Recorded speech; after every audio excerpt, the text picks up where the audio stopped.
Aujourd'hui, j'aimerais aborder un sujet qui est très important pour moi, qui est celui de l'essence de l'esprit et de l'âme, la différence majeure qu'il y a entre les deux. Parce que oui, pour moi, il y a une différence, même si elle n'est pas notable tout de suite.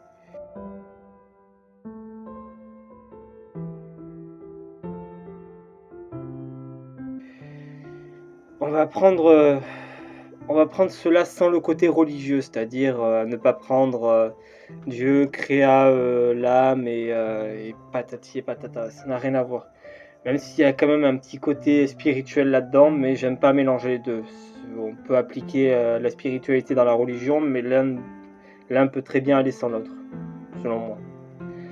Euh, à mes yeux, nous vivons tous avec une âme. Nous naissons tous avec une âme qui reste la même tout au long de notre vie, et tout au long des vies et des autres vies. Parce que oui, je crois particulièrement en la réincarnation. Mais la différence, c'est que pour moi, de mon point de vue, en tout cas, il y a une grande différence entre âme et esprit, du fait que pour moi, l'âme va continuer son parcours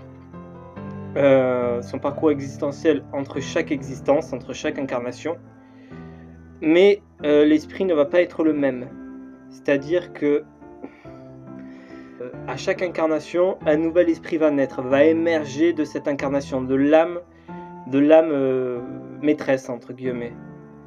Ce qui pour moi fait référence à une profondeur spirituelle très, très intense. C'est-à-dire que l'âme est vraiment au plus profond de notre conscient spirituel, que nous ne pouvons tout simplement pas atteindre à moins de méditation, de méditation, de méditation. Et justement, cela fait écho en quelque sorte à cette divinité dont je parlais plus tôt avec l'Akasha.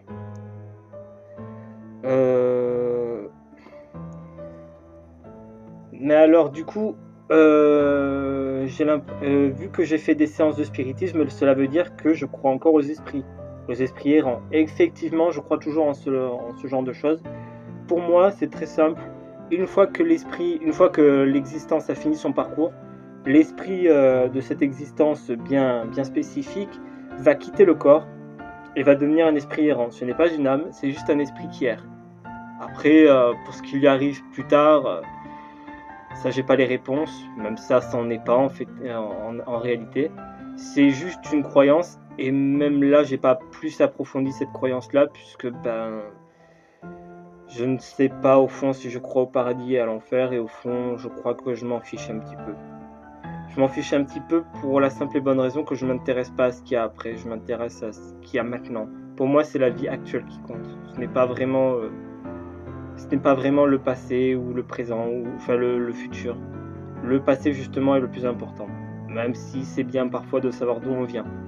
Et c'est pour ça que je m'intéresse de temps en temps à mes vies antérieures. Je n'aborderai pas le sujet de mes vies antérieures, de mes souvenirs. Peut-être un jour, on ne sait pas. Peut-être que je changerai d'avis, mais pour le moment, je n'ai pas envie d'aborder le sujet. Mais alors justement, si j'ai des souvenirs de vie antérieure, cela veut dire que y a une marque, il y a quelque chose qui est resté. Pour moi, en fait, lorsque l'on vit, lorsqu'un esprit habite le corps de manière permanente pour une vie entière, il va laisser des marques sur l'âme. Parce que quelque part, il lui marche dessus. C'est-à-dire qu'il est superposé à l'âme. Il est au-dessus de l'âme, et l'âme est en dessous.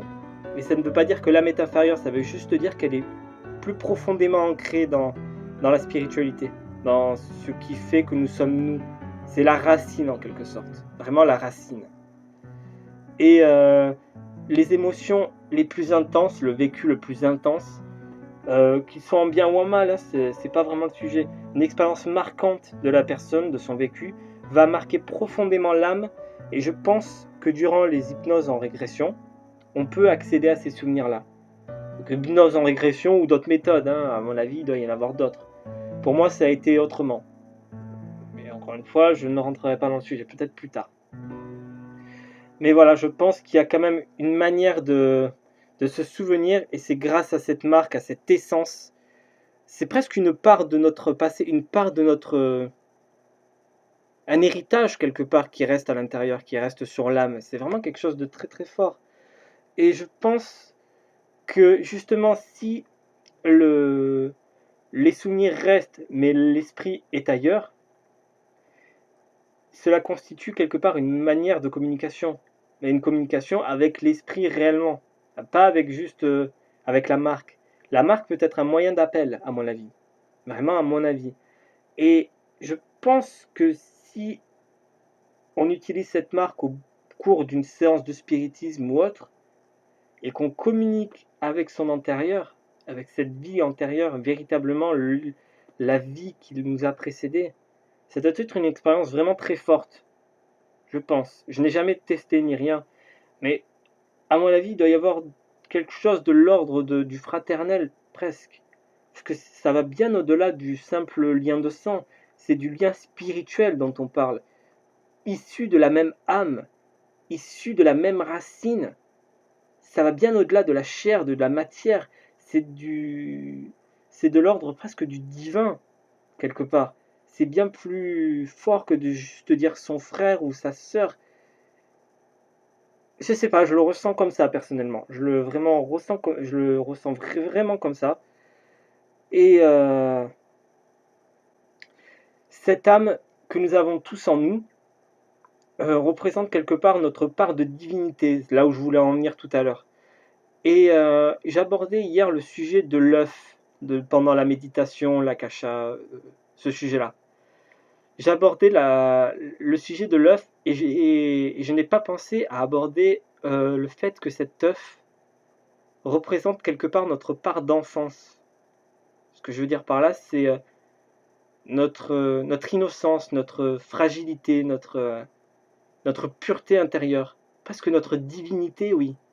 Cette part-là qui n'est pas corrompue par la matière, par tout ce qui fait notre environnement, par nos avis, par notre subjectivité, par tout ce qui fait que nous vivons et que nous avons une expérience. Là, c'est pur, c'est quelque chose de l'ordre infantile. À mon sens, l'enfant est pur, il est dénué de toute corruption. Il suffit de regarder un enfant dans les yeux et de discuter 2 minutes avec lui pour s'en rendre compte.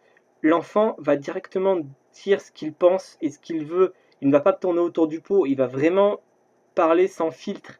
Et c'est ça, à mon sens, c'est l'âme, c'est quelque chose de l'ordre infantile, quelque chose qui n'a pas de filtre, quelque chose qui n'est pas ancré dans la matière. Et c'est pour ça que nous n'y avons pas accès, je pense.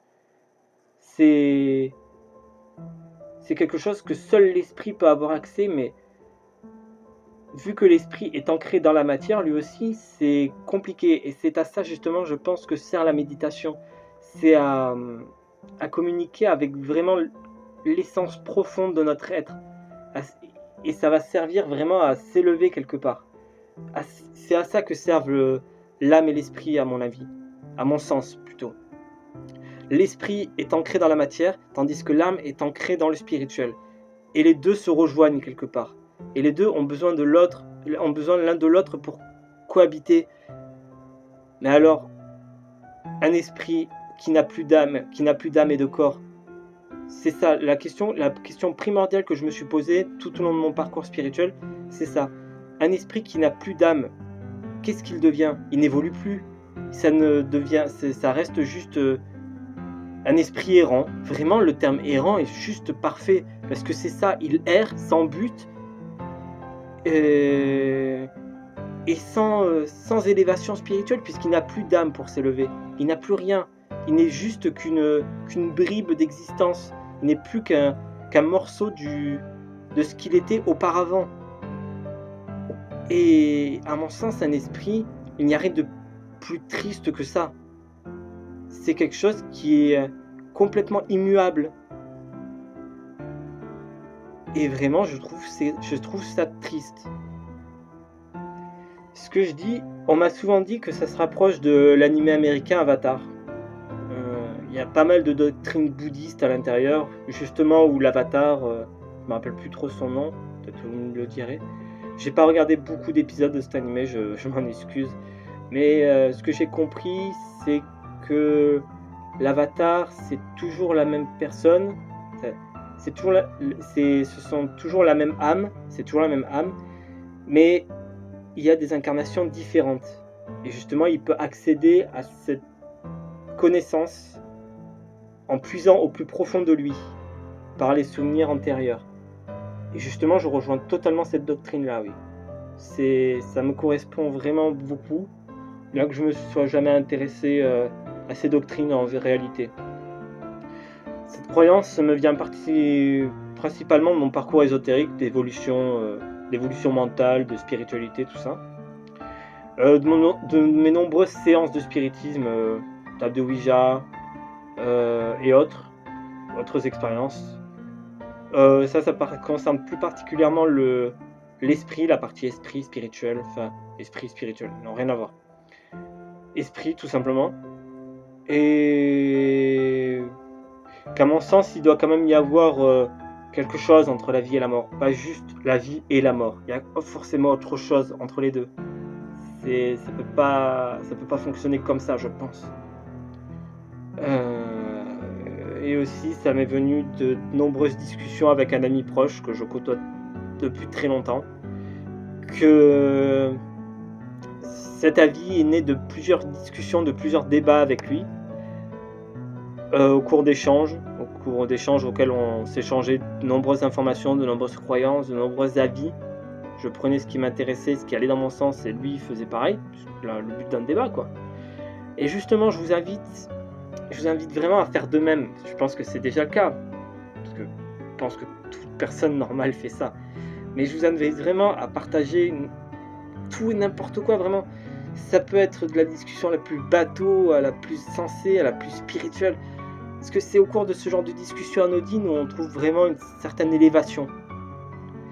Et je pense que de très belles choses peuvent en ressurgir, comme des très mauvaises. Il suffit de choisir les bonnes choses, de sélectionner. Vraiment, c'est une question de sélection personnelle. Ce qui peut m'apporter quelque chose, ce qui ne peut pas m'apporter quelque chose. Tout est bon à prendre, mais je fais attention quand même.